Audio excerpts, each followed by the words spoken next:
वन्दगन्धगुणोपेतं येतं कुसुमसन्तति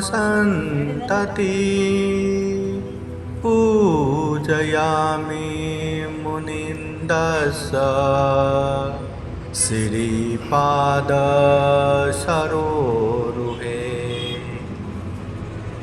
वर्ण, गंध और सुंदर गुण से युक्त इस पुष्प से तथागत बुद्ध के पावन चरणों में पूजा करता हूँ। पूजेमि बुद्धं कुसुमेन ननेन पुण्येन मे तेन लभामि मोक्षं पुफं मिलायाति यथाहितं मे कायो तथा याति विनाशभावम्। इस पुष्प से तथागत बुद्ध की पूजा करता हूँ। इस पुण्य से हमें मुक्ति प्राप्त हो। जैसे ये पुष्प मुरझा जाता है, ऐसे ही ये हमारे शरीर पे विनष्ट हो जाता है।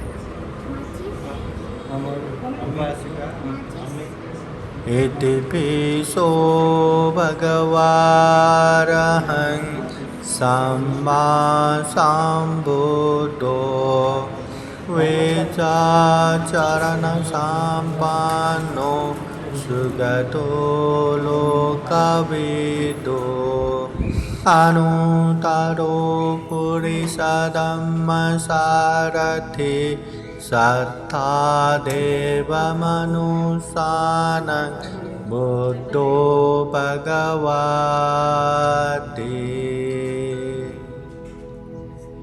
स्वाखातो भगवता धम्मो सांदितिको अकालिको येहि पासिको पानयिको पाश्चातं वेदितव्यो विज्ञो इति।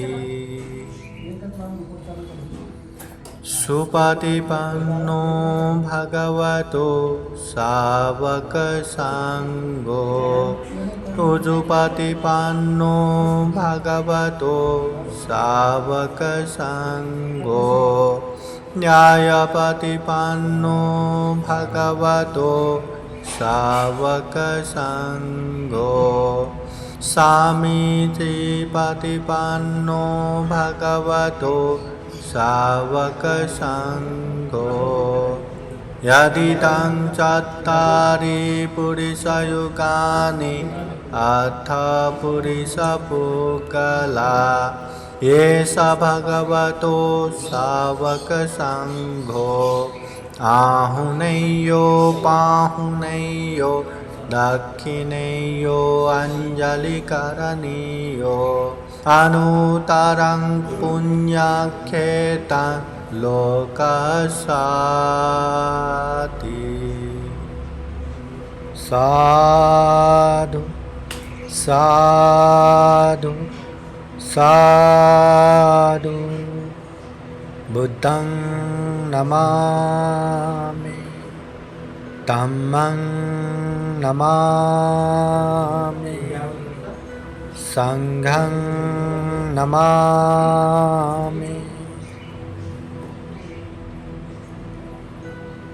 महाकारुणिक तथागत भगवान बुद्ध धम्म संघ को त्रिवार वंदना। परम पूजनीय बोधिसत्व डॉक्टर बाबा साहब अम्बेडकर आज विशेषतः सचित है ना, सचित उपासक सुपुत्र के जन्मदिन के उपलक्ष्य में पूजनीय भिक्षु संघ यहाँ उपस्थित है। पूजनीय भिक्षु संघ में पूजनीय भिक्षु अनिरुद्ध थेरो बंते जी, पूजनीय भिक्षु सुभद्र बोधि थेरो बंते जी, पूजनीय भिक्षु यशोदेव, पूजनीय नागसेन, पूजनीय धम्मरत्न बंते जी यहाँ पे उपस्थित है। तो सबसे पहले हम महाकारुणिक तथागत बुद्ध धम्म संघ को पाली गाथा द्वारा वंदना करेंगे, उसके बाद शील याचना करेंगे। तो सब लोग हाथ जोड़ के जैसा मैं बोलता हूँ वैसा ही बोलिए। अरहं सम्मा संबुद्धो भगवा भूतं भगवन्तं अभिवादेमि स्वाखातो भगवता धम्मो धम्मं नमस्सामि सुपतिपन्नो भगवतो सावक संघो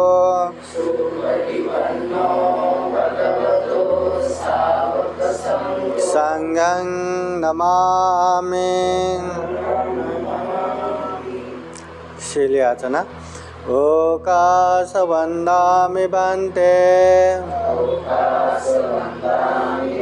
द्वारतयेन गतं सबं अपराधं क्षमता मे बन्ते द्वितीयाम्पि तृतीयाम्पि ओकाशं बन्ते ते शरणेन सह पंचशीलं धम्मं याचामि अनुग्रहं कृत्वा शीलं देता मे बन्ते द्वितीयाम्पि तृतीयाम्पि यमहं वदामि तं वदेत। नमो तस्स भगवतो अरहतो सम्मा सम्बुद्दस्स।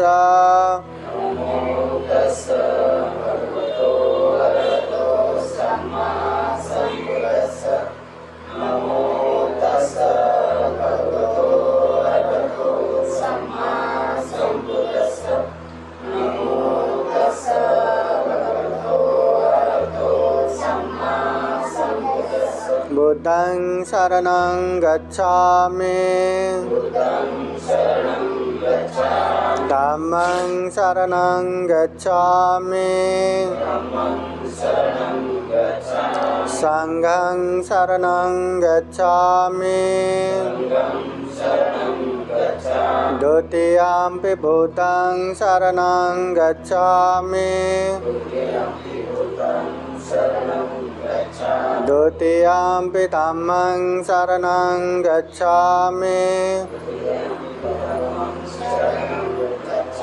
द्वितीयाम्पि संघं शरणं गच्छामि तृतीयाम्पि बुद्धं शरणं गच्छामि तृतीयाम्पि धम्मं शरणं गच्छामि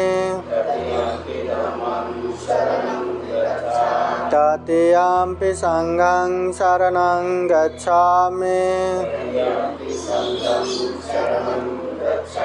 ते शरणगमनं परिपूर्णं पानातिपाता वेरमणि सिक्खापदं समादयामि।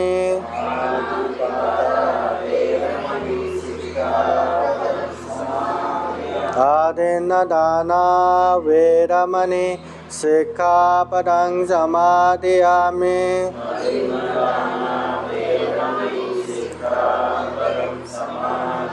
कामेषु मिच्छाचारा वेरमणि सिक्खापदं समादयामि।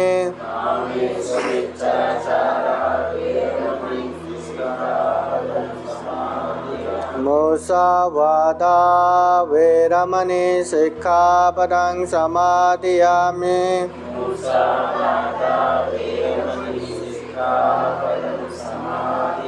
सुरामेरयो मज्जपमादत्ताना वैरमणि सिक्खापदं समादियामि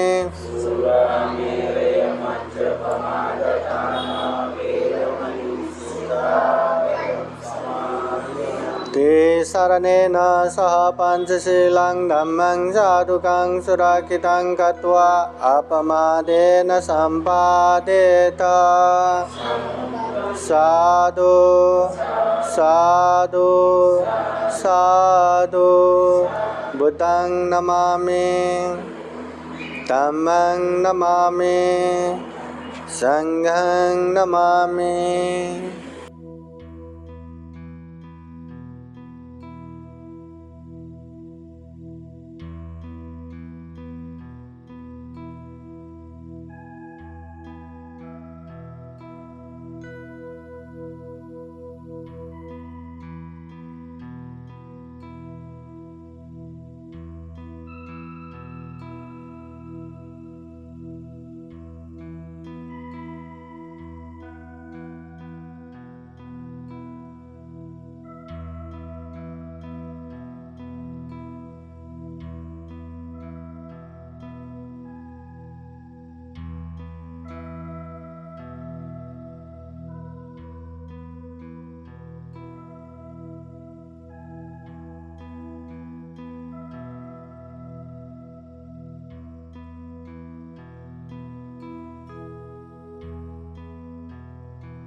सब लोग हाथ जोड़ के बैठिए।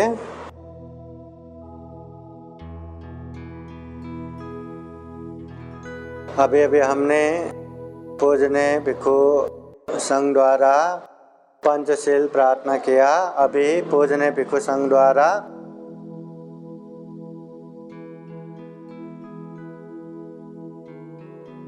आप लोगों को आशीर्वाद देते हैं, परित्राण पाठ करते हैं। महाकारुणिक तथागत बुद्ध धम्म संघ के अनंत अनंत गुण धम्म और आशीर्वाद से भरा हुआ ये परित्राण पाठ अभी पूजनीय भिक्षु संघ करेंगे।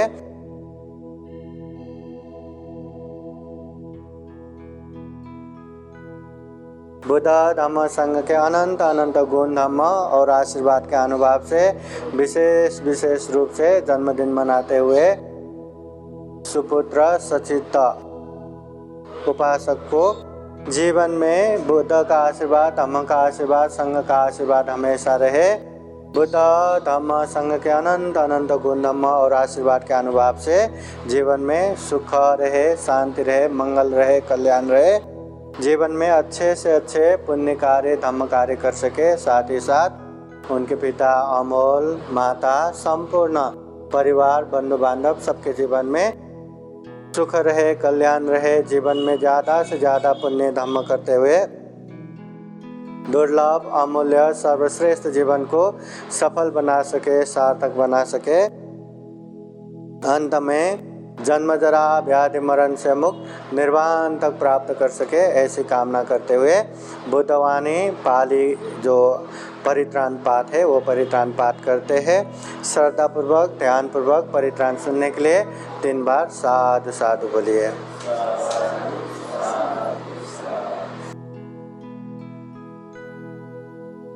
समन्ता चक्रवालेषु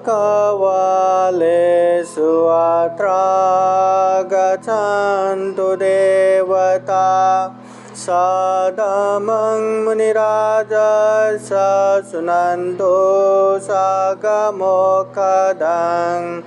धम्मश्रवणकालो अयं भदन्ता धम्मश्रवणकालो अयं भदन्ता परितधम्मश्रवणकालो अयं भदन्ता।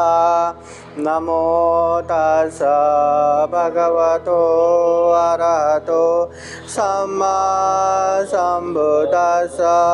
नमो तस्स भगवतो अरहतो सम्मा सम्बुद्दस्स। नमो तस्स भगवतो अरहतो सम्मा सम्बुद्दस्स। ये शान्ता शान्तचित्ता ते शरणशरणायथ लोकान्तरे वा पुम्मा पुम्मा च देव गुणगणगानाभ्यावता सबकालं ये ते आयन्तु देवा वरकनकमहे मेरुराजेव शान्तो शान्तो शान्तो सहेतु मुनिवरवचन सोतुमग्गं समग्गा लेषु चक्रवालेषु यक्खादेवा च ब्राह्मणो यामामेहि कथं पुण्य सपसम्पत्ति साधकं सापेतां अनुमोदित्वा समग्गा शासने रता पमादरहिता वन्तु आरक्षासु विशेषतो शासनस्य च लोकस्य उद्धि भवतु सर्वदा शासनं पिञ्च लोकाञ्च देवा रक्षन्तु सर्वदा सतिर्वन्तु सुखी सर्वे परिवारे हि आतनो अनेका सुमनावन्तु सहसभ्ये हि ज्ञातिभिः राजतो वा चोरतो वा मनुष्यतो वा अमनुष्यतो वा अज्ञेतो वा उदकतो वा पिशाचतो वा कानुकतो वा कण्टकतो वा नाकततो वा जनपदरोगतो वा असधम्मतो वा असन्दितो वा असपुरुषतो वा छन्दते असमेघ गुणकुकुरायवेचिका मनीषापदेव्या च सुकरमहिंसा यक्करकसादेहि नानाभयतो वा नानारोगतो वा नाना उपद्रवतो वा सर्वे आरक्षन्तु एतेन सचवचेन सोतिते होतु सर्वदा एतेन सचवचेन सर्वदुःख सर्वभय सर्वरोगो विनाशतु एतेन सचवचेन होतु ते जयमङ्गलम् इति पिशो भगवान् सम्मा सम्बुद्धो वेदाचरणसम्पन्नो सुगतो लोकविदो अनुतरो पुरुषधम्मसारथि सतादेव मनुष्याणां बुद्धो भगवा इति स्वाखातो भगवता धम्मो सन्दितिको अकालिको येहि पाशिकोपनयिको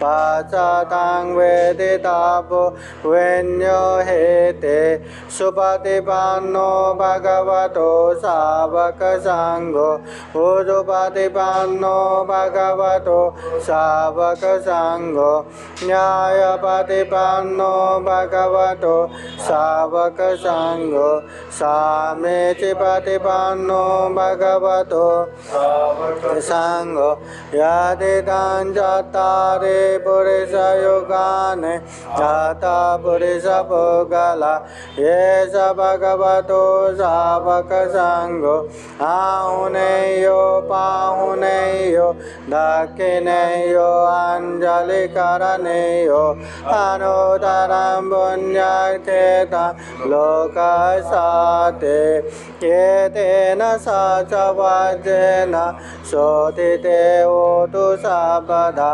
एतेन सचवचेन सर्वदुःख सर्वभय सर्वरोगो विनाशतु एतेन सचवचेन होतु ते जयमङ्गलम् एवं मे सुतां एकं समयं भगव सावतीयं विहरति जेतवने अनाथपिण्डिकासारामे अथ को अन्यतरा देव देवता अभिकान्ताय रतिय अभिकान्तवन्ना केवलकपं वनं उपासेत्वा येन भगवतेनुपसङ्गमे उपसङ्गमेत्वा भगवन्तं अभिवादयित्वा एकमन्तं गतासि एकमन्तं दिताकोश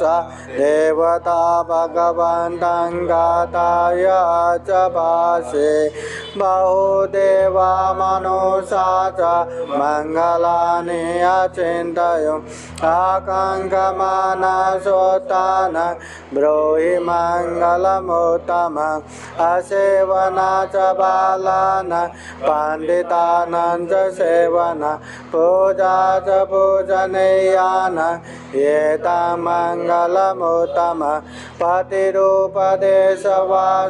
च पुब्बे च कथपुण्यता अथ सम्मापनिधि च एतं मङ्गलमुत्तमम् बाहुषा चञ्चसि पञ्च विनयो च सुशिक्षितो ताजया वाचा एतं मङ्गलमुत्तमम् माता पितोपतान पुत्रदारससङ्गो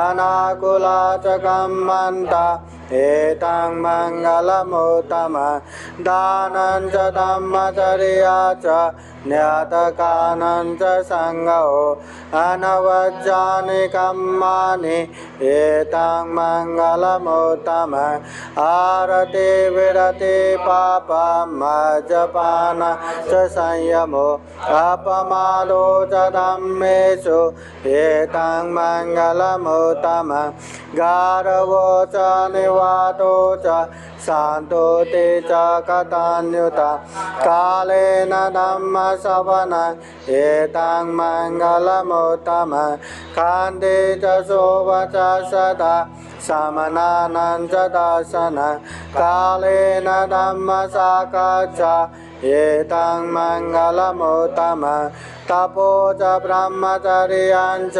हरियसच्चान दर्शन निब्बान सच्चिक्रिया च एतं मङ्गलमुत्तमम् भूतसलोकधम्मे यशन कम्पते अशोकं विरजं क्षेमम् एतं मङ्गलमुत्तमम् एतादृशानि कृत्वान सपथमपराजिता सपथज्योतिं गच्छन्ति तं तेषां मङ्गलमुत्तमं ते एतेन सचवज्रेण शोधिते होतु सर्वदा एतेन सचवज्रेण सर्वदुःख सर्वभय सर्वरोगो विनाशतु एतेन सचवज्रेण होतु ते जय मङ्गलम् करणीयमत कुशलेन यन्तं सन्तं पदं अभिसमे च सकोजो च सुजो च सुवचो च समुद्वनतिमानि सको च सुपरो च अपकेचो च सल्लौकौदे शान्तेन्द्रियो तनिपको च अपगभो कुलेषु अननुगिद्धो न च कुतं समाचरे किञ्चित् येन विඤ्यो परे उपवदेयो सुखिनो वा क्षेमिनो वन्तु सर्वे सता भवन्तु सुखिताः ये केचिदनुभूताति तसावतावरा वा अनवशेषा देगा वा एवमान्ता वा मध्यमरसकानुकतुला वित्ता वा एवादिता ये च दूरे वसन्ति अपि दूरे भूता वा सम्भवेषि वा सर्वे सता भवन्तु सुखिताः न परो परन्निको वेद नाति मन्येत कथचिनं कञ्चित् व्यारोसनापतिगसंज्ञा नान्यमन्या स दुःखमेच्छय माताय तानि अम्भूतानि आयुषा ये कपोतमनुराख्ये एवं सर्वभूतेषु मानसं भावये अपरिमाणं मेतां च सर्वलोकास्मिन् भावये अपरिमाणं ओतां अदोषतिरियां च असंवादं अवेरं असपतं तेतां जरान्निसेन्नो वा शयानो वा यावता सविगतमेधो एतां सतिं अदितेय ब्रह्ममेतां विहारं इदमाहो नेतिं जानुपगमशीलवा दर्शनेन सम्पन्नो कामेषु विनयगेदं नहि जातु गावशय्य पुनरेतिते एतेन सा च वज्रेण सोतिते होतु सर्वदा एतेन सा च वज्रेण सर्वदुःखा सर्वभय सर्वरोगो विनाशतु एतेन सा च वज्रेण होतु ते जयमङ्गलं न खातय कभूतानं पापगहो निवारणं परितसानुभावेन हन्तु तेषां उपतवे देवो वसतु कालेन सम्पत्ति हेतु च हेतु भवतु लोको च राजा भवतु धार्मिको आकाशतात ब्रह्मता देवानागमहितिगा पुण्यं दं अनुमोदयित्वा चिरं रक्षन्तु बुद्धशासनम् आकाशतात ब्रह्मता देवानागमहितिगा पुण्यं दं अनुमोदयित्वा चिरं रक्षन्तु धम्मदेशनम् आकाशतात ब्रह्मता देवानागमहितिगा पुण्यं दं अनुमोदयित्वा चिरं रक्षन्तु त्वां परान्ते साधु साधु साधु बुद्धं नमामि धम्मं नमामि संघं नमामि।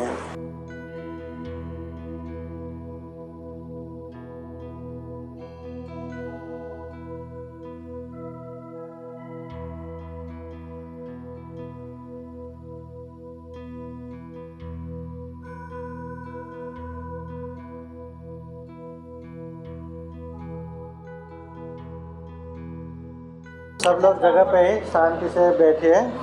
अभी पूजनीय भिक्षु संघ का धम्मदेशना होने वाले हैं। धम्मदेशना सुनेंगे ना? सुनेंगे? हाँ।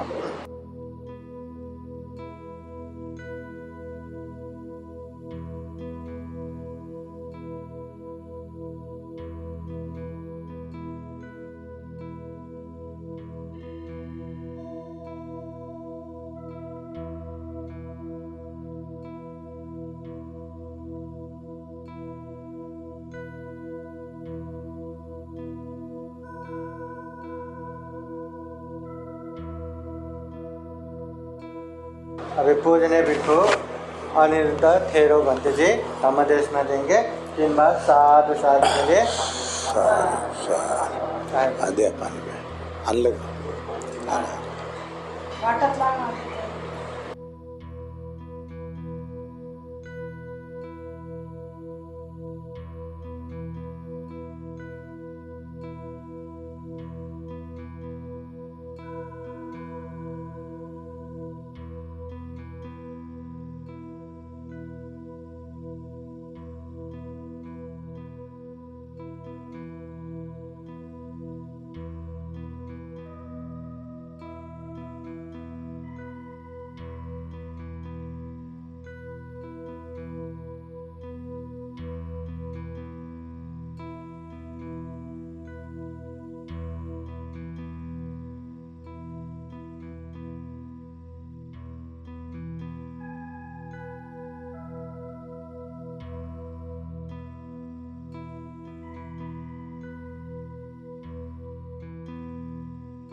आम्हाला दोघाला निब्बाणाचा साक्षात्कार साथ साथ साथ जगनातला राग देश सर्व मोह निघून जावं, तुम्हाला दीर्घ आयुष्य लाभो.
आरामात बसा. बसा म्हणा साधू साधू साधू.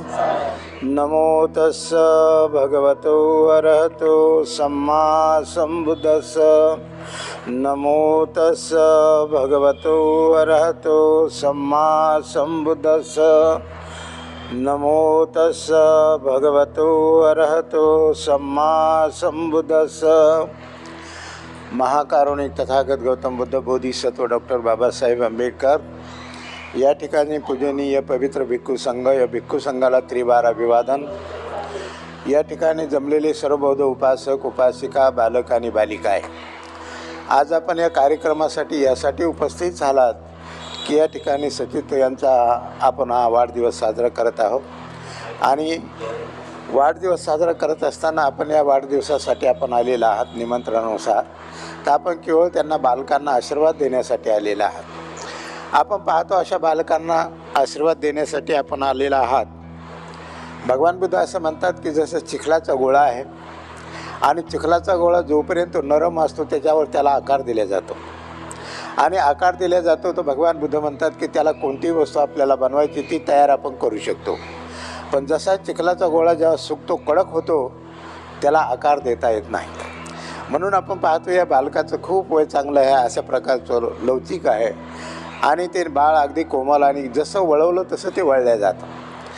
भगवान बुद्ध म्हणतात अशा बालकाला आपण मात्र अंगुली धरून त्याला विहारात नेलं पाहिजे आणि विहारात नेऊन धर्मप्रवचन ऐकायला त्याला लावलं पाहिजे. म्हणजे हे बाळ ज्याप्रमाणे आपल्याला अपेक्षित बाळ जे धर्मवान व्हायचं ते धर्मवान होऊन जातं. अशीच एक कहाणी भगवंतांनी सांगितली. भगवान बुद्ध म्हणतात की अशा प्रकारे चूलपंथक आणि महापंथक दोन मुलं होते आणि ते मुलं आपल्या आजोळी राहत होते.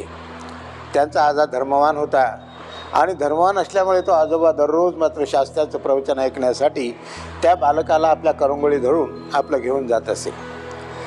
त्या आजोबाला भगवंताच्या वाणीवर अतिशय श्रद्धा होती आणि श्रद्धा असल्यामुळे तो आपल्या लहान लहान मुलांना घेऊन दररोज विहारात जात असे.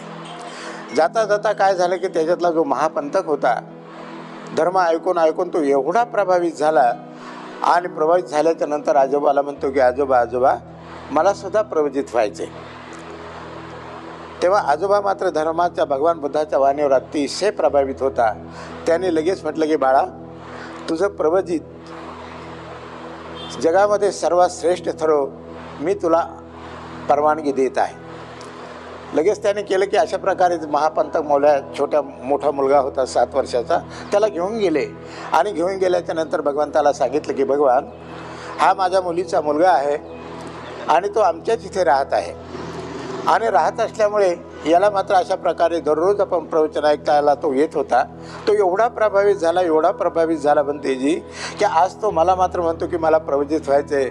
म्हणून भगवान आपण मात्र याला प्रवचित करावं अशी मात्र मी विनंती करत आहे. असं म्हणल्याच्या नंतर भगवान गालातल्या गालात स्मृत अश्य करतात आणि जे चिवरधारी होते, धुतांगधारी होते त्यांना ते बोलावतात आणि त्या बाळाला प्रवचित करतात. बाळ लहान असल्यामुळे अनेक प्रकारच्या भिक्खू संघाला त्याला सामील करण्यात आलं आणि सामील करून मात्र त्या ठिकाणी तो धर्म शिकवू लागला, भगवान धर्म त्याला शिकवू लागले. शिकता शिकता त्याने एवढा रात्रंदिवस अभ्यास केला आणि जेव्हा तो 20 वर्षाचा झाला तेव्हा त्याने चिवर आणि उपसंपदा प्राप्त केली आणि त्यानंतर त्याने कर्मस्थान केलं. भगवंताने त्याला कर्मस्थान दिलं. काय कर्मस्थान दिलं तर त्याला स्मृती प्रस्थानाचं कर्मस्थान दिलं. स्मृती प्रस्थान म्हणजे काय की काया, वेदना, चित्त आणि धर्म. म्हणजे कायानुपस्सना, काये कायानुपस्सी विहरती, वेदना वेदनानुपस्सी विहरती, चित्ते चित्तानुपस्सी विहरती, धम्मे धम्मानुपस्सी विहरती. हे 4 प्रकारचे अवलंबन भगवंताने दिले. म्हणजे सतीपठाणाचा अभ्यास त्याला दिला आणि ते भगवंताची त्या ठिकाणी परवानगी घेतली आणि ते म्हटले कोलालच्या दुनियामध्ये मी जास्त दिवस राहून अशा प्रकारे मुक्तावस्था नाही प्राप्त करू शकत. तो जंगलामध्ये गेला आणि जंगलामध्ये वळून या सतीपठाणाचा तो अभ्यास करता करता काही दिवसांनी तो अरंत झाला. अरंत झाल्याच्या नंतर जेव्हा तो अरंत सुख भोगत होता आणि भोगल्याच्या नंतर त्याच्या मनामध्ये आलं की अरे माझासुद्धा लहान भाऊ आहे आणि त्याला जर हे सुख जर प्राप्त झालं तर काय हरकत आहे, असा विचार करून तो मात्र भगवंताच्या श्रावस्ती इथे आला आणि भगवंताच्या तिथं राहिल्याच्या नंतर त्या ठिकाणी त्याच्या मनामध्ये असा आला आणि त्याच्यानंतर तो आपल्या आजोबाच्या घरी गेला आणि म्हटला की आजोबा मला असं वाटतं की आपण चूलपंथकाला सुद्धा प्रबोधित करावं असं मला वाटतं. तेव्हा मात्र त्यांचे आजोबा म्हणले साधू साधू ठीक आहे, मी त्याला आज परवानगी देतो असं म्हणल्याच्या नंतर लगेच दुसऱ्या दिवशी त्या लहान बाळाला सुद्धा चूलपंथकाला सुद्धा ते घेऊन गेले आणि भगवंताला विनंती केली. भगवंताने प्रत्यक्ष त्या लहान बालकाला त्या चूलपंथकाला प्रबोधित केलं, उपसंपादित केलं आणि भिक्खू संघामध्ये सामील करून घेतलं. परंतु पुढे अशी एक गोष्ट झाली की हा जो चूलपंथक होता हा बुद्धीने मठ्ठ होता. त्याला कोणत्याही प्रकारची गाथा पाठ होत नव्हती. 4 महिने झाले, 5 महिने झाले, 6 महिने झाले तरी त्याला एकही गाथा येत नव्हती आणि एकही गाथा न आल्यामुळे त्यांचा भाऊ मात्र त्याच्यावर नाराज झाला की तू मात्र अशा प्रकारचा जर आहे, तुला 4 महिने होत आले तरी एकही गाथा तुझ्या पाठ नाही, तर एवढा मोठा धर्म तू कसा काय मात्र आत्मसात करणार. म्हणून ते मात्र त्याच्यावर चिडचिड करू लागला. असं केल्याच्या नंतर म्हटलं की तू अजून थोडा प्रयत्न कर आणि तू अशा प्रकारे प्रवोधित आणि उपसंपादित कसं काय प्राप्त करणार आहेस. असं म्हणल्याच्या नंतर त्यांनी मात्र त्याला थोडंसं दाटलं आणि दाटल्याच्या नंतर त्यांनी मात्र त्याला विहाराच्या बाजूला काढून दिलं. याला असं वाटलं की मला आता माझ्या भावाने माझा राग करू लागलेला आहे, माझा द्वेष करू लागलेला आहे, आता माझ्या या धर्माशी माझं काय घेणं देणं आहे. असं म्हणल्याच्या नंतर त्यांनी सकाळी उठला आणि म्हटलं की मला आता चिवर त्याग करून मला गृहस्थी बनायचं आहे. घरी गेल्याच्या नंतर मी खूप दानधर्म करीन आणि दानधर्म करून मी पुण्य कमवील असा तो विचार करू लागला.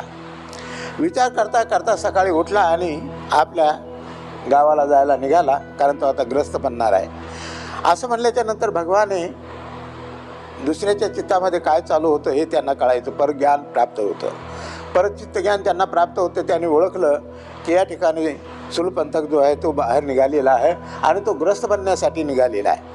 भगवान बुद्धाने जाणलं आणि त्यांचा जो रस्ता होता त्या रस्त्याने ते चक्रमण करू लागले वरच्या खोलीमध्ये. करता करता चूलपंथक तिथून आला आणि आल्याच्या नंतर त्याने भगवंताला पाहिलं. भगवंताला पाहिल्याच्या नंतर लगेच भगवंताने त्याला म्हणले अरे चूलपंथका तो कुठून निघालास.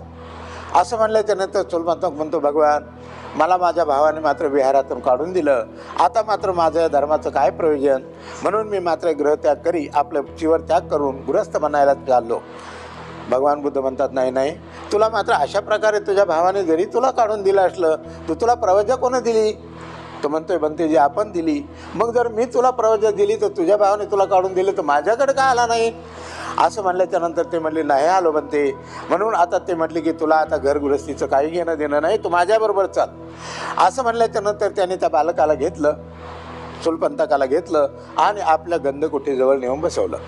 बसवल्याच्या नंतर त्याने एक स्वच्छ कपडा आणला आणि स्वच्छ कपडा आणून आणि त्याला बसवल्याच्या नंतर म्हटले चूलपंथका हा स्वच्छ कपडा आहे, आता मी एक तुला मंत्र देतो आणि ते मंत्र देताना या कपड्याला असं घासत राहा. असं म्हणल्याच्या नंतर त्याला स्वच्छ कपडा दिला पांढरा आणि त्याला म्हणले चूलपंथका हे कपडे घाल. तर त्याला काय म्हटले कोणता मंत्र दिला तर त्याला म्हणले मी रजू हरण करत जा आणि हा कपडा असा घासत जा. असं घासता घासता तो रजू हरण म्हणता तो कपडा मलिन झाला. मलिन झाल्याच्या नंतर त्या चुलपंथकाला समजलं की एवढा मोठा स्वच्छ कपडा आहे आणि तो असं घासता घासता एकदम मलिन झाला. तर मग तो म्हणतो, अरे संस्कार किती अनित्य आहे, किती नश्वर आहे, किती भंगूर आहे. असं म्हणता म्हणता त्याला सगळं कळालं आणि ते म्हटले सारे संस्कार अनित्य आहेत. असं नंतर भगवान बुद्ध जीवकाच्या अमरवनामध्ये बसलेले होते. त्यांना कळालं की आता चुलपंथक विपश्यना करण्याच्या लायक झाला. असं म्हणल्याच्या नंतर लगेच भगवान त्या ठिकाणी उपस्थित झाले आणि चुलपंथकाला म्हणले, अरे चुलपंथका, या कापडाला पाहून तुला काय मिळणार आहे? स्वमुखी हो, अंतर्मुखी हो आणि अंतर्मुखी होऊन जो काय मळ आहे तो काढण्याचं काम कर. या कपड्यानं काय मिळणार आहे तुला? म्हणून कपडा सोडून दिला आणि तो स्वमुखी होऊन अंतर पाहू लागला. सारं दृश्य खुललं आणि उदयवेची अनुभूती पावला आणि ते असं करता करता त्याला त्याचा उदयवेचा अनुभव झाला. आणि उदयवेचा अनुभव होता त्याला मात्र एक समजलं की सगळे जे विकार आहेत, रागाचे विकार आहेत, देशाचे विकार आहेत, अहंकाराचे विकार आहेत, दुर्भावनेचे विकार आहेत, जे काही विकार आहेत हे सगळं मळ आहे आणि म्हणून या मळाला मला दूर करणं आहे. म्हणून त्याने साधना करता करता करता सगळा मूळ धुवून काढला आणि धुवून काढल्याच्या नंतर राग, द्वेष, ईर्ष्या, मोह, भावना सगळा साधनेच्या माध्यमातून काढला. चित्त निर्मळ झालं आणि लगेच काही वेळाने तो अनंत झाला. अनंतच नाही झाला तर त्याला रिद्धिसिद्धीचे बलसुद्धा प्राप्त झाले आणि संपूर्ण त्रिपिटकाचं ज्ञान प्राप्त झालं. भगवान बुद्ध म्हणाले, साधू साधू तुम्हारा कल्याण हो गया. लक्षात आलं? असं म्हणल्याच्या नंतर त्यावेळेस मात्र हा जो त्यांचा मोठा भाऊ होता महापंथक, हा या ठिकाणी भोजनाच्या वगैरे तारखे घेण्याचं तो काम करत होता, व्यवस्था करत होता. असं झाल्याच्यानंतर जीवक त्यांच्याकडे आला आणि जीवक म्हटलं की तुमच्याकडे भिक्षू किती आहेत? असं म्हणल्याच्यानंतर त्याच्या भावाने सांगितलं महापंथकाने, बोल नको बाळा, इकडं बघ, माझ्याकडे बघ, तिला जरा व्यवस्थित बसवा तिला, इकडं बघ बाळा, इकडं बघ. आणि म्हणून अशा प्रकारचे जीवकाच्या अमरावनामध्ये बनते बसले होते आणि हा व्यवस्थापक होता यांचा मोठा भाऊ महापंथक. तेव्हा त्याने विचारलं की आपल्याकडे भंतेजी किती आहेत? तर त्याने सांगितले 500 आहेत. 500 सांगितल्याच्या नंतर मी भिक्खू संघाचा जो प्रमुख होता त्याच्याकडे गेले आणि म्हटले, किती भंते आहेत तुमच्याकडे? तर ते म्हटलं, एक कमी 500 भिक्षू आहेत. त्यांनी चुलपंथकाचं नाव नाही सांगितलं. त्याला माहीतच नाही आरण झाला, त्रिपिटक झाला आणि त्याला ती अवस्था प्राप्त झाली, त्याला माहीतच नाही मोठ्या भावाला. याने जेवण व्हायच्या अगोदर भगवान बुद्धांनी त्या चुलपंथकाला अरंत केलं हे त्याच्या मोठ्या भावाला माहीत नव्हतं. आणि म्हटले ते माझ्या भावाला वगळून असे एक कमी 500 भिक्षू आहेत असं सांगितलं. आता भगवान बुद्ध त्या ठिकाणी होते, सगळं पाहिलं आणि ते सगळे आल्याच्या नंतर भगवान बुद्ध म्हटले की जा त्या आम्रवनामध्ये कोणी आहे का, जाऊन पहा. तेव्हा मात्र जो मोठा होता तो महापंथक तो म्हटलं, नाही कोणी नाही, सगळे भंतेजी आले. नाही म्हणे, जाऊन पहा तिथं. कारण भगवंतांना माहीत होतं की चुलपंथक तिथं आहे. असं म्हणल्याच्यानंतर तिथे गेल्याच्या नंतर चुलपंथक विचार करतो की माझ्या भावाने मला वगळून एक कमी 500 लोकांचं स्वीकार केलं, मला वगळलं त्याने, तर मी सुद्धा मात्र दाखवतो मी काय आहे ते. असं म्हणल्याच्या नंतर जेव्हा ते जीवकाने एक माणूस पाठवला, त्यांना घेण्यासाठी पाठवला आणि ते म्हटले जा तिथे एक भिक्षू त्याला घेऊन ये. असं घेतल्याच्या नंतर यांनी काय केलं की आपल्या रुद्धिसिद्धीच्या बळाने 1000 भिक्षू स्वमुखी आपल्यासारखे भिक्षू 1000 तयार केले आणि प्रत्येक झाडाखाली एक भिक्षू तयार केला.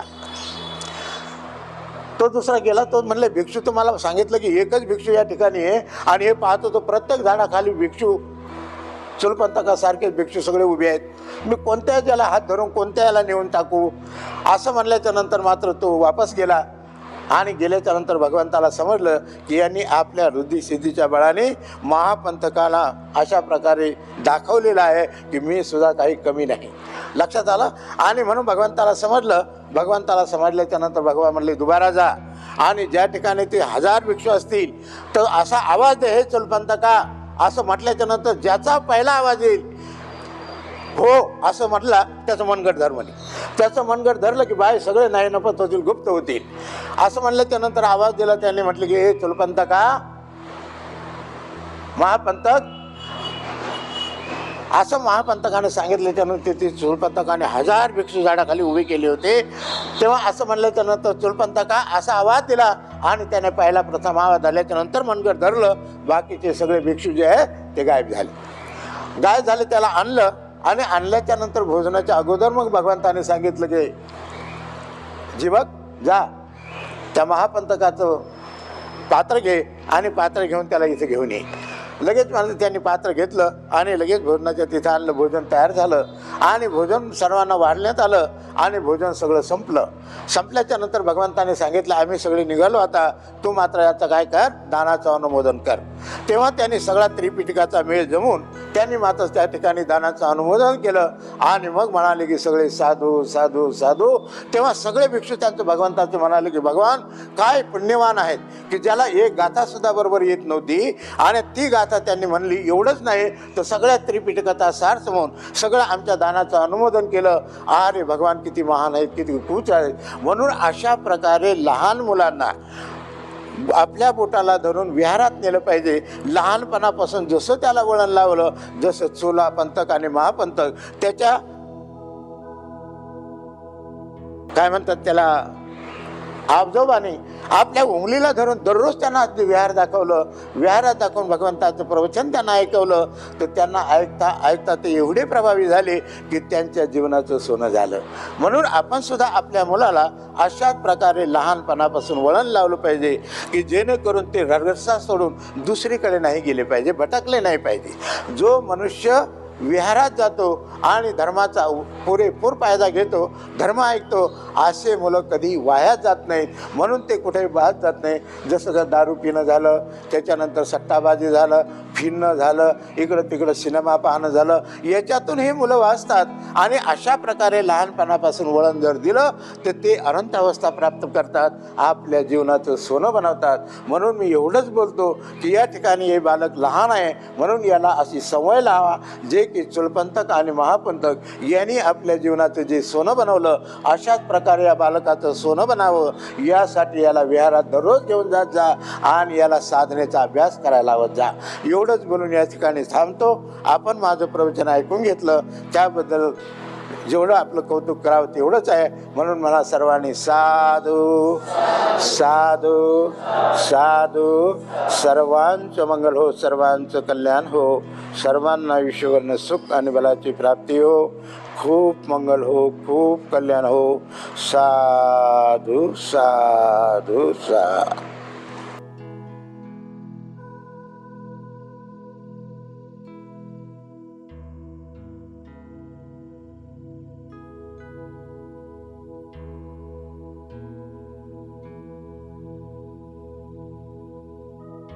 कितना वर्ष पूरा हुआ है इसका? 7 कंप्लीट हुआ.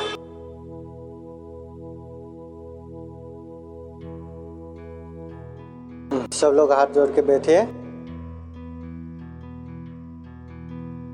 समन्ता चक्रवालेषु अत्रा गच्छन्तु देवता सदामं मुनिराजस्य शृण्वन्तु सागमोक्खदं धम्मश्रवणकालो अयं भदन्तः धम्मश्रवणकालो अयं भदन्तः धम्मश्रवणकालो अयं भदन्तः. नमो तस्सा भगवतो अरहतो सम्मा सम्बुद्दस्सा. नमो तस्सा भगवतो अरहतो सम्मा सम्बुद्दस्सा. नमो तस्सा भगवतो अरहतो सम्मा सम्बुद्दस्सा. पुत्तमते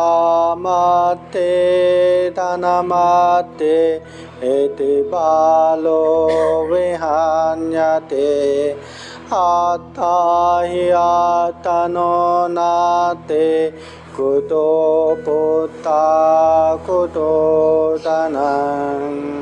मन साधो साधो साधो.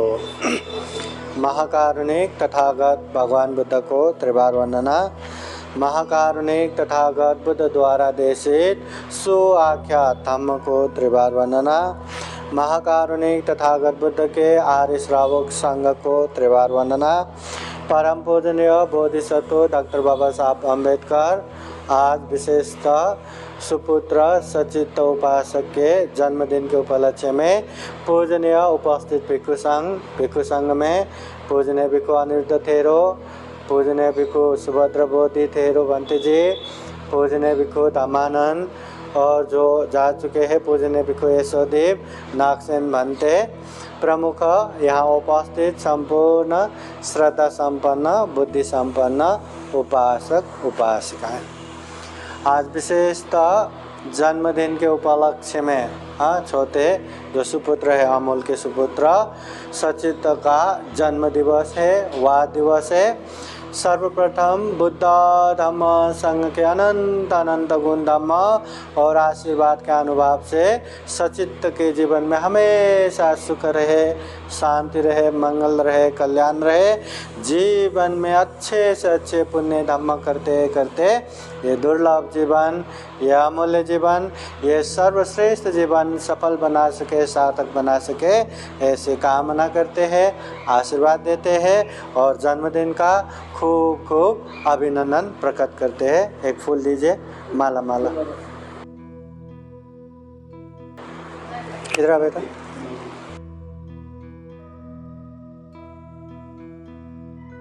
जन्मदिन का खूब खूब अभिनंदन। हाजिर बसा बसा बसा।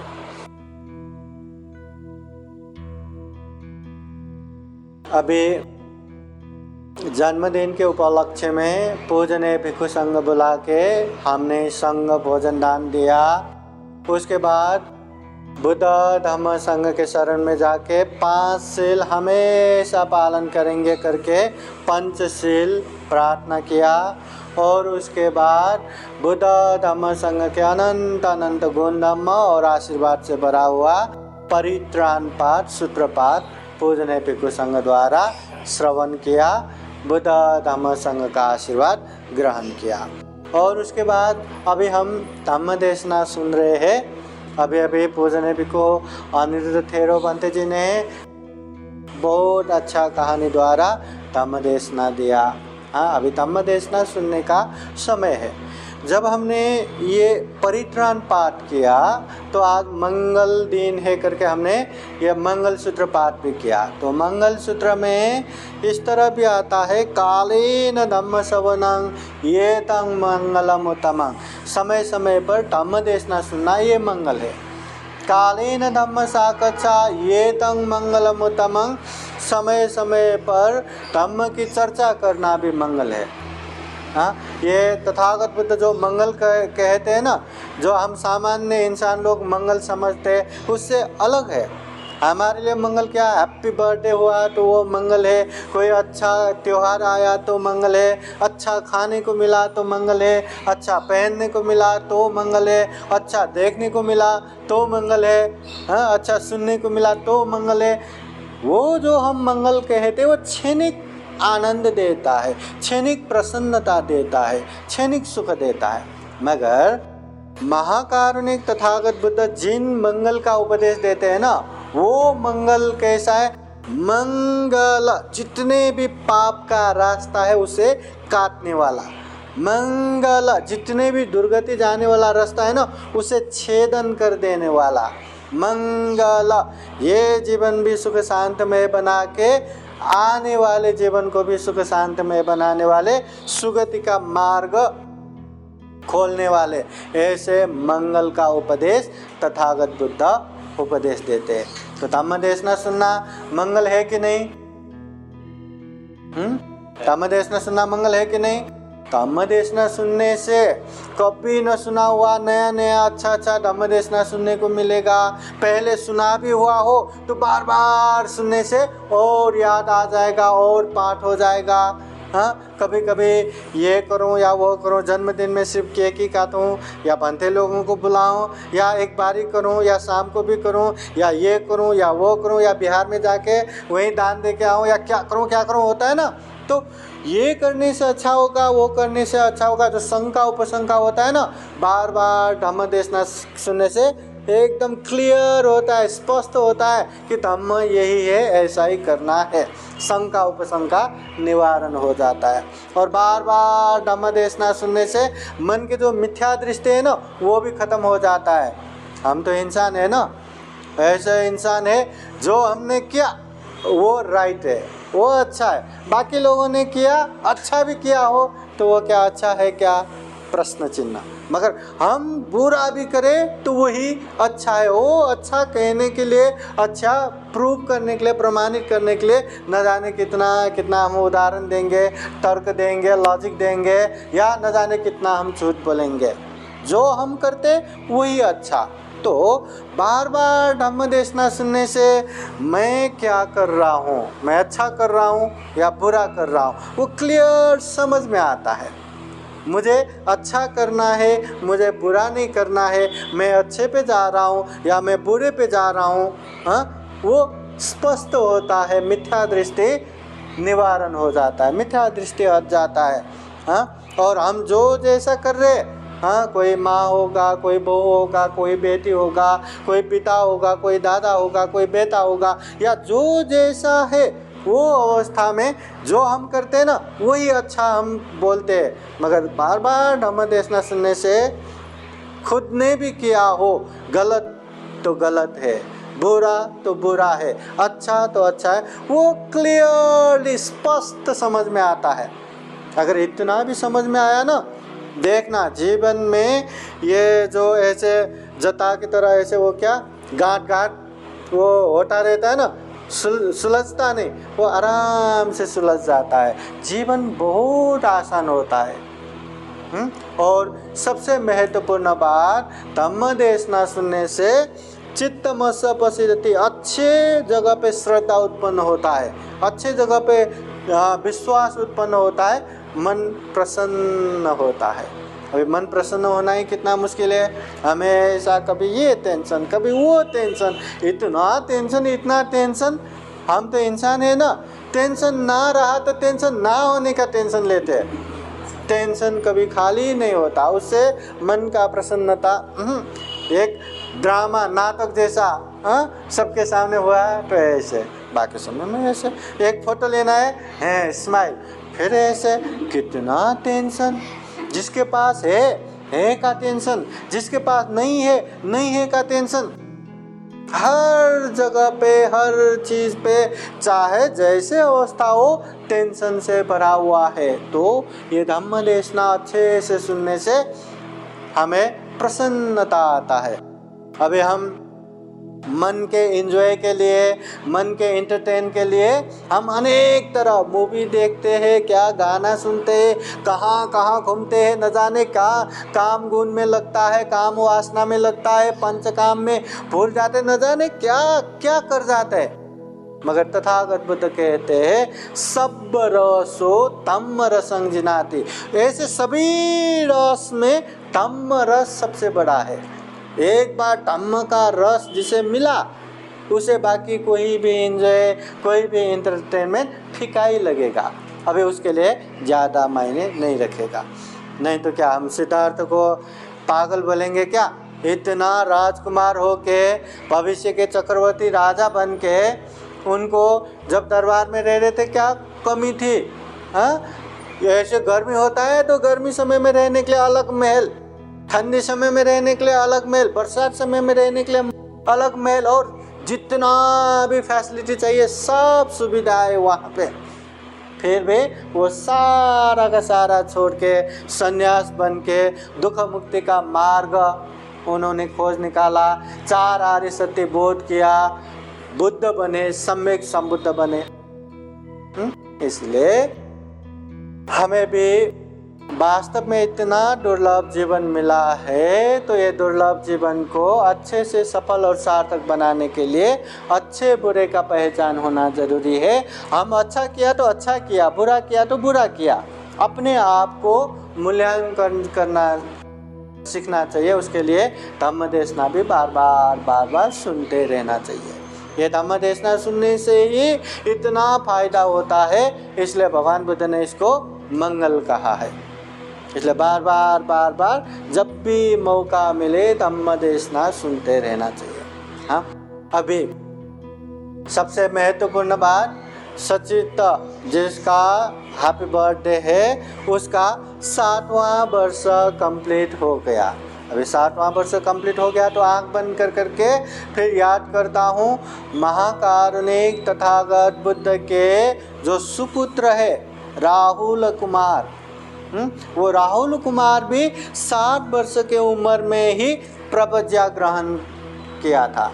जब बुद्ध बन के सबसे पहले कपिल वस्तु नगर में गए, मतलब बुद्ध बन के 1 साल बाद, ये बैसाख पूर्णिमा को बुद्ध बने, अगले बैसाख पूर्णिमा को तथागत बुद्ध कपिल वस्तु पहुँचे थे। वहाँ पहुँचने के बाद उनके माता पिता अनेक साक्ष्यों के लिए बुद्ध का धम्म देशना खूब सार्थक हुआ।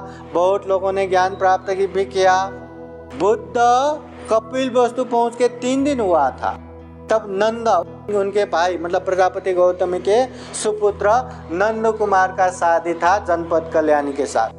तो बुद्ध गए भोजन के लिए दरबार में और भोजन के बाद अपना पात्र नंद के हाथ में देता है। तो बुद्ध का पात्र आप ले लो भी नहीं कह सकता, तो छोड़ने के लिए बाहर तक गया। बुद्ध ने वहाँ भी नहीं लिया, लगा नीचे अभी नीचे तक लेगा, वहाँ तक गया, वहाँ भी नहीं लिया, लगा द्वार तक जाएंगे वहाँ लेगा, वहाँ भी नहीं लिया। बुद्ध चलते रहे बिहार के तरफ और नंद कुमार उसका शादी है, बुद्ध के पात्र लेके उसके पीछे चल रहे हैं। अभी क्या करे, बुद्ध के प्रति अभी वो जो रेस्पेक्ट है सम्मान है, तो बुद्ध को पात्र भी ले लो नहीं बोल सका, तो पीछे वहाँ जनपद कल्याणी बुद्ध के पीछे जाके अरे कहाँ जा रहे हो, कहाँ, जल्दी वापस आओ करके बोला। तो वो देख के अभी क्या करूं, पीछे गया, बिहार पहुंच गया। बिहार पहुंचने के बाद वो नंद को अचानक से बुद्ध ने कहा, हे नंद क्या प्रवजित होगे? अब बुद्ध के प्रति इतना वो रेस्पेक्ट, इतना सम्मान ना ही नहीं बोल पाया, मुंह से आया हाँ पंडित जी ठीक है, तो उसको प्रवजित बना दिया। अभी कहाँ मन लगना प्रवजित में, हाँ वो तो उसका तो शादी होने वाला था। हाँ जनपद कल्याणी, अरे कहाँ जा रहे हो, जल्दी वापस आओ करके, हाँ रोते वो दौड़ा वो बोलने आए थे। देख के क्या करूँ, उसको तो मन बेचैन, मन ही नहीं लग रहा, पंडित बनने का मन ही नहीं हो रहा है, मन बेचैन हो के अभी मैं छोड़ के जाऊँगा शादी करूँगा, वही। अभी तथागत बुद्ध तो परिचित ज्ञाता, सब पता है। तो बुद्ध ने नंद को एक बार लेके गया, अपने रिद्धि शक्ति से लेके गया। तो एक खेत में एकदम बूढ़ी बंदर हाँ वहाँ पे थी। तो बुद्ध ने दिखाया, ये बंदरिया जो दिख रही है ना, तो ये अच्छी है या जनपद कल्याणी अच्छी है? तो नंद कहते हैं, भगवान ये बंदरिया वो भी इतनी बुरी, क्या खूबसूरत है, जनपद कल्याणी तो इतनी अच्छी है, इतनी खूबसूरत है। अच्छा ठीक है चलो। रिद्धि शक्ति से तथागत बुद्ध ने उसको सुगति में लेके गया। तो वहाँ अप्सरा, इतने खूबसूरत वो अप्सरा। तो वो दिखा के तथागत बुद्ध ने पूछा, हे नंदा आप बताओ ये अप्सरा अच्छी है कि वह जनपद कल्याणी अच्छी है? तो वह नंद कहते हैं, भगवान ये अप्सरा के सामने वो जनपद कल्याणी तो ये बूढ़ी बंदरिया जैसी है, ये अप्सरा तो इतनी खूबसूरत है। तो बुद्ध पूछते हैं, क्या ऐसे अप्सरा पसंद है? हाँ पसंद है। ठीक है मैं दिलाता हूँ, मेरी बात मानो। ठीक है। तो तथागत बुद्ध ने चलो अप्सरा दिलाता हूँ करके उसको ध्यान बिठाया। तो वो भी ध्यान बैठने लगा। अब ये बात तो पता चलेगा तो पता चलता है ना सारे भिक्षु लोगों को, भिक्षु लोग भी देखो अप्सरा के लिए ध्यान कर रहे हैं, सब ने मजाक उड़ाने लगा। तो नंद बंदे को इतना दिल तक छू गया, तो ऐसे ही निकल के कहीं जंगल में जाके इतना गंभीर पूर्वक ध्यान बैठा, ध्यान करते करते ही वो दुख मुक्त आरत हो गया। फिर उसके बाद भिक्षु लोग, अप्सरा के लिए ध्यान कर रहे हैं ना? नहीं, न मुझे अप्सरा चाहिए न मुझे जनपद कल्याणी चाहिए। भिक्षु लोग क्या ये औरत जैसा बात करते करके बुद्ध के पास गया तो बुद्ध ने वो औरत हो गई। मतलब अप्सरा के लोभ में ध्यान करते करते बाद में वो औरत हो गया। तथागत बुद्ध के भाई प्रजापति गौतम के सुपुत्र। तथागत बुद्ध कपिल वस्तु पहुंच के 60वां दिन हो गया। बुद्ध अनेक भिक्षुओं के साथ वो कपिल वस्तु में भिक्षाटन जा रहे थे।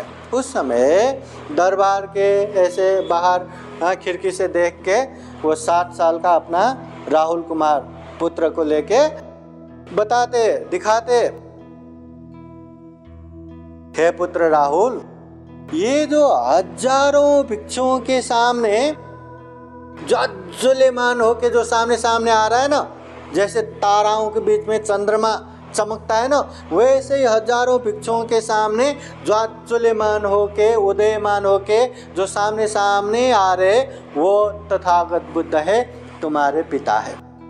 जब उनका जन्म हुआ तो सोने चांदी हीरा मोती से भरा हुआ 4 घड़ा उत्पन्न हुआ था, मगर जब से उन्होंने गृह त्याग किया तब से वो घड़ा भी नहीं दिख रहा है। तो जाओ अपने पिताजी के पास जाके अंश भाग लेके आओ कि पिताजी मुझे चक्रवर्ती राजा बनना है, मुझे अंश दो करके अंश मांग के आओ, जाओ, ये तुम्हारा अधिकार है।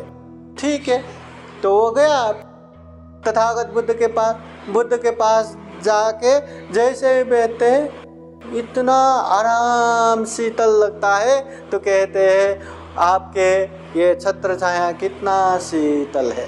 तथागत बुद्ध दरबार में आते, भोजन करते, भोजन के बाद वापस जाते हैं। तो वापस जाते समय उसको तो अंश मांगना था, तो तथागत बुद्ध के पीछे पीछे ऐसा चीबर पकड़ के, पिताजी मुझे अंश दो, पिताजी मुझे अंश दो, पिताजी मुझे अंश दो।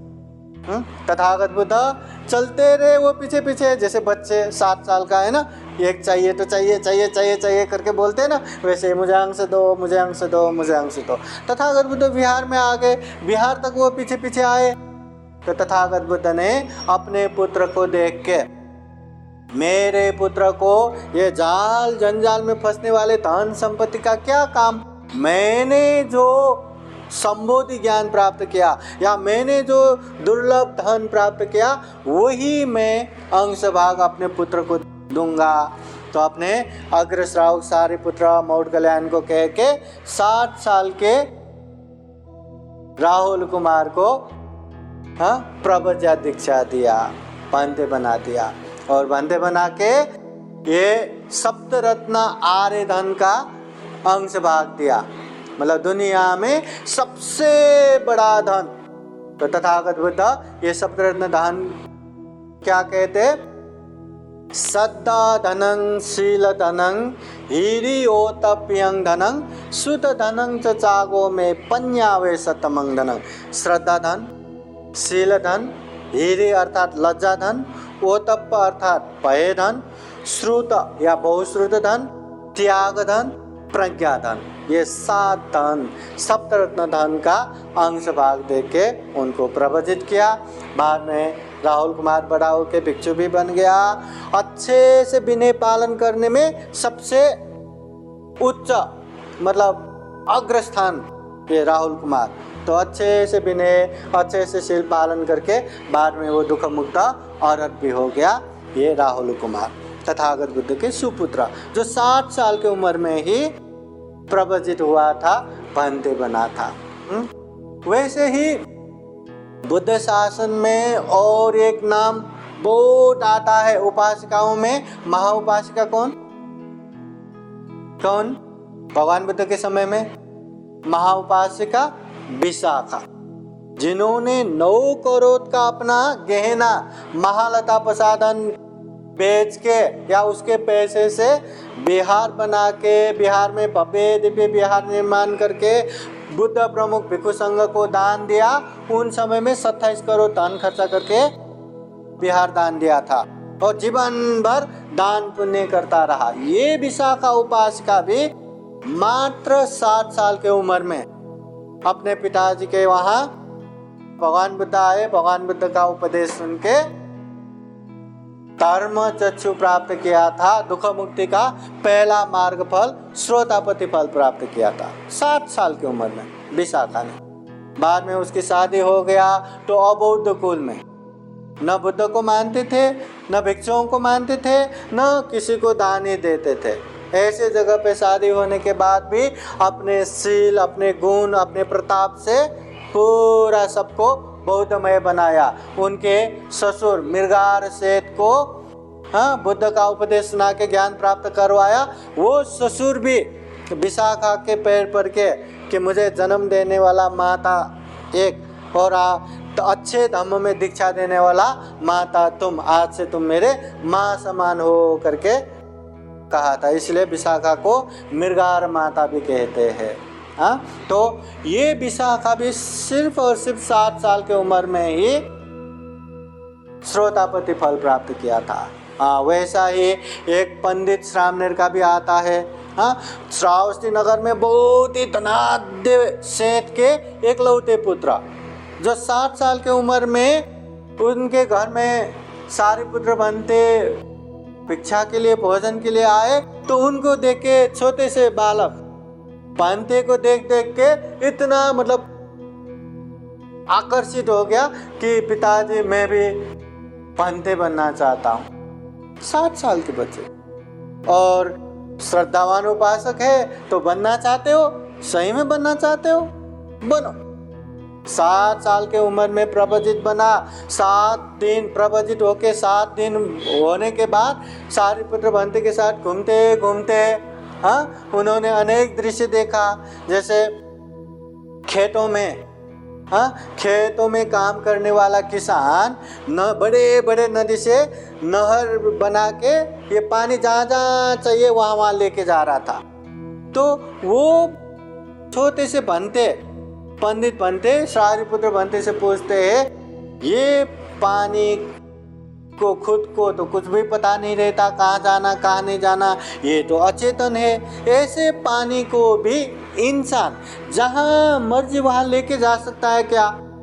सारे पुत्र बनते पूछते हैं, तुमने देखा ना, लेके गया ना? हाँ, तो लेके जा सकता है। तो सोचते हैं, अगर ये अचेतन पानी को इंसान जहाँ मर्जी वहाँ लेके जा सकते हैं, तो ये चंचल मन को एकाग्र नहीं कर सकता क्या? चंचल मन को बस में नहीं रख सकता क्या? तो ऐसे ही जाते जाते एक बढ़ई, वो काठ का काम करने वाले, लकड़ी का काम करने वाले, वो अपने मर्जी से क्या कुर्सी टेबल जो मर्जी रथ चक्का ऐसा बना रहा था, वो देखा। फिर और एक बार तो वो जो टेढ़ा मेढ़ा लकड़ी है ना, उसको भी तपा के सीधा सीधा बना के बाण बना रहा था।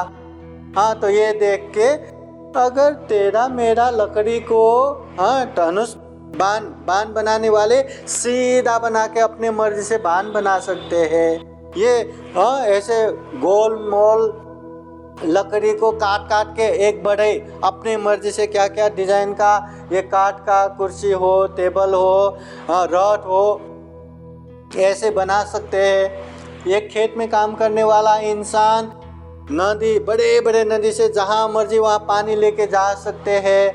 तो क्या हम अपने मन को बस में नहीं कर सकता क्या हम मन को संयमित नहीं कर सकता क्या? तो ऐसे एकदम वैराग्य उत्पन्न होके बिहार में आके ध्यान करते करते बैठते हैं, एकदम आलम्बन हो जाता है। फिर तथागत बुद्ध के उपदेश याद कर करके वो भी दुख मुक्त अरहत हो जाता है 8वें दिन में।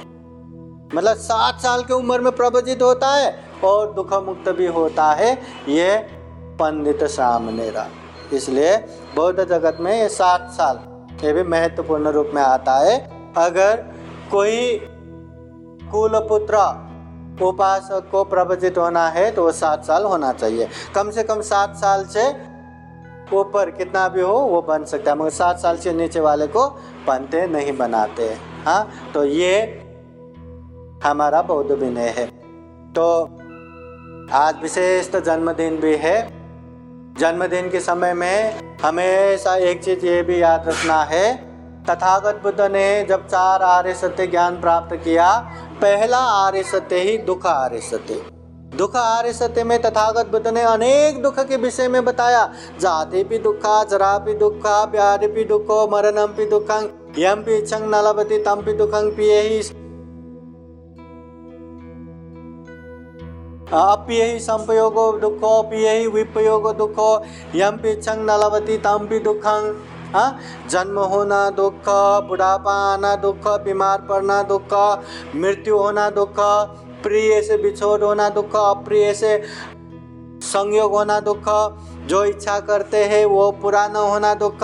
संक्षिप्त में ये पंचस्कंद रूपी शरीर धारण करना ही दुख करके तथागत बुद्ध ने दुख के विषय में बताया है। तो इतने सारे दुख में पहला दुख ही क्या आता है? जाति पे दुख, जन्म होना दुख है। जन्म होना दुख है ना। तो जन्म होना दुख है तो हम ये जन्म दिवस हैप्पी बर्थडे करके क्यों मनाते हैं? वाढदिवसाला खुशी आली कशाला? खुशी क्यों? अगर जन्म होना ही दुख है, जन्म होने की वजह से ही बीमार, रोग, अनेक दुख आता है, तो जन्मदिन तो शोक दिवस के रूप में मनाना चाहिए ना। काला दिन के रूप में, अरे आज के दिन मेरा जन्म हुआ इसलिए दुख हुआ करके एकदम दुखी होना चाहिए ना। पर हैप्पी बर्थडे क्यों? क्योंकि जन्म होना अपने कर्म की वजह से होता है। एक दूसरा, ये जो जन्म मिला है ये छोटे मोटे अनेक प्राणी सर का नहीं है, ये मनुष्य जीवन है, प्राणी मात्र में सर्वश्रेष्ठ जीवन है। हम में चिंतन मनन शक्ति है, विवेक बुद्धि है, प्रज्ञा है, इतना सर्वश्रेष्ठ जीवन मिला है यह मनुष्य जीवन। इसलिए इसको हम खुशहाली के रूप में मनाते हैं। अगर हम चाहे, हम इंसान चाहे दुनिया में किसी को भी दुख न पहुंचाते हुए निर्दोष जीवन जी सकते हैं। इंसान छोड़ के कोई भी प्राणी इस तरह नहीं जी सकते, पता है कि नहीं? अगर इंसान चाहे तो सुगति जाना तो बहुत आसान बात है।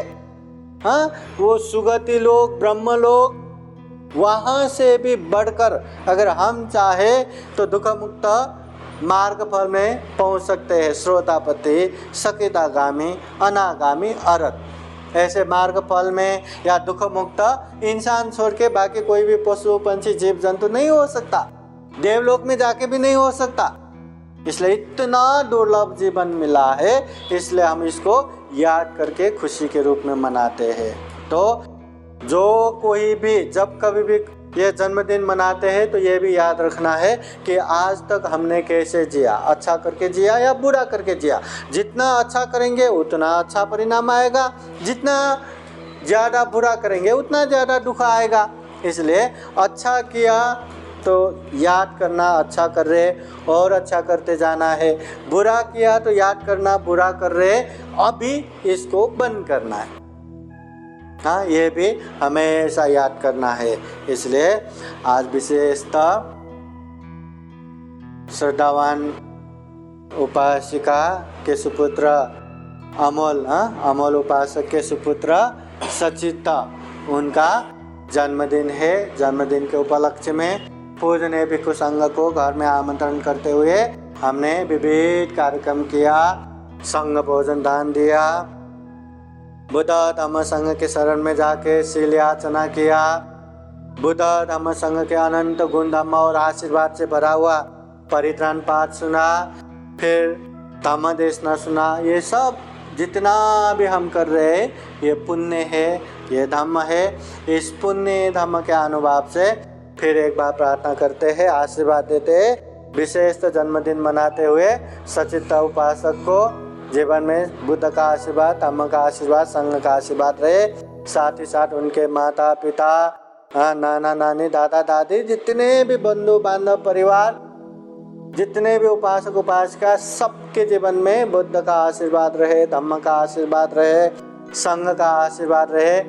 जीवन में ज़्यादा से ज़्यादा पुण्य धम्म करते हुए ये दुर्लभ जीवन, ये अमूल्य जीवन, ये सर्वश्रेष्ठ जीवन सफल बना सके, सार्थक बना सके, अंत में सभी दुखों से मुक्त निर्वाण तक प्राप्त कर सके, ऐसी कामना करते हुए बुद्धवाणी पाली गाथा द्वारा आशीर्वाद देते हैं। सब लोग हाथ जोड़ के बैठिए।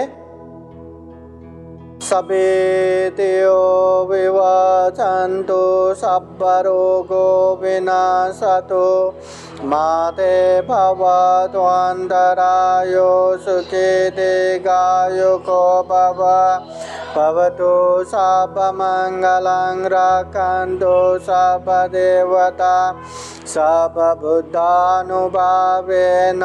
सदा सोते भवन्तु ते भवतु सर्वमङ्गलं रक्षन्तु सर्वदेवता सर्वधर्मानुभावेन सदा सोते भवन्तु ते भवतु सर्वमङ्गलं रक्षन्तु सर्वदेवता सर्वसङ्गानुभावेन सदा सोते भवन्तु ते एचितं पाचितं तुय्यं क्षिप्रमेव समेजतु सर्वे पुरन्तु चेतसङ्कप्पचन्दोपन्नरसो यथा आयु आरोग्य सम्पत्ति सकसम्पत्तिमेव च अतो निब्बान सम्पत्ति हिमिनाते समेजतु साधु साधु साधु बुद्धं नमामि धम्मं नमामि संघं नमामि अहं वन्दामि सर्वदा। सब लोग हाथ जोड़ के बैठिए, हाथ जोड़ के बैठिए और थोड़ा झुक के बैठिए, ऐसा हाथ जोड़ के। सभ्य बुद्धा बल पत्ता पच्छे कानन चयं बलं अरहंतानं च तेजेन रक्षं वन्दामि सर्वसो। सभ्य बुद्धा बल पत्ता पच्छे कानन चयं बलं अरहंतानं च तेजेन रक्षं वन्दामि सर्वसो। सभ्य बुद्धा बल पत्ता पच्छे कानन च बलं अरहंतानं च तेजेन रक्षं वन्दामि सर्वसो। सुखियो मंगलो कल्याणो।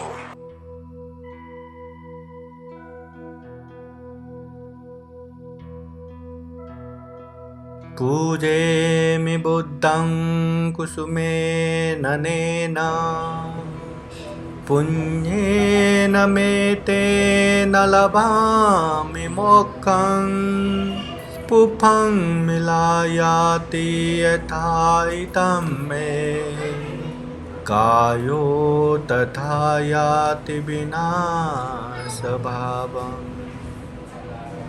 इस पुष्प से तथागत बुद्ध की पूजा करता हूँ। इस पुण्य से हमें मुक्ति प्राप्त हो। जैसे ये पुष्प मुरझा जाता है, ऐसे ही ये हमारे शरीर भी विनष्ट हो जाता है।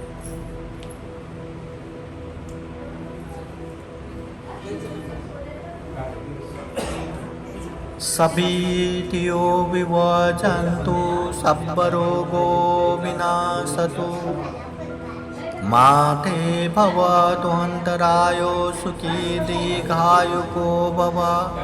भवतु सर्वमङ्गलं रक्षन्तु सर्वदेवता सर्वबुद्धानुभावेन सदा सोते भवन्तु ते भवतु सर्वमङ्गलं रक्षन्तु सर्वदेवता सर्वधर्मानुभावेन सदा सोते भवन्तु ते भवतु सर्वमङ्गलं रक्षन्तु सर्वदेवता सर्वसङ्घानुभावेन सदा सोते भवन्तु ते एचितं पाचितं तुय्यं क्षिप्रमेव समीचतु सर्वे पूरयन्तु चित्तसङ्कल्पचन्दोपन्नरसो यथा आयु आरोग्ये सम्पत्ति सकसम्पत्तिमेव च अतो निब्बान सम्पत्ति इमिनाते समीचतु।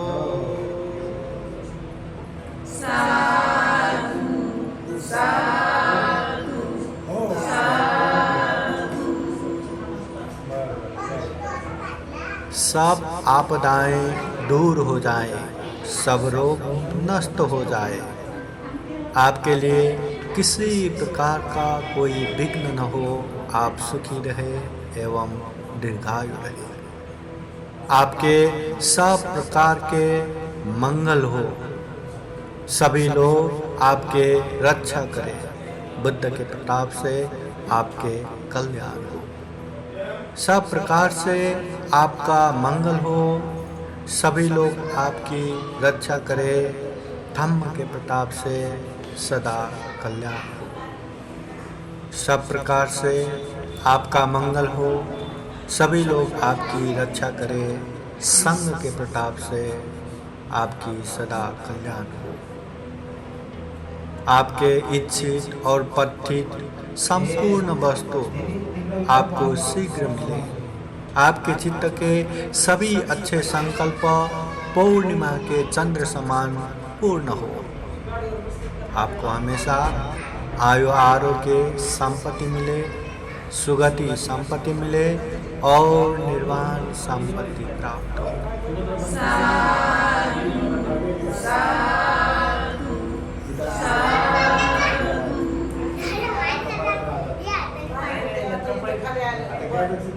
नास्ति मे शरणं अन्यं बुद्धो मे शरणं वरं एतेन सचवचेन होतु मे जयमङ्गलं।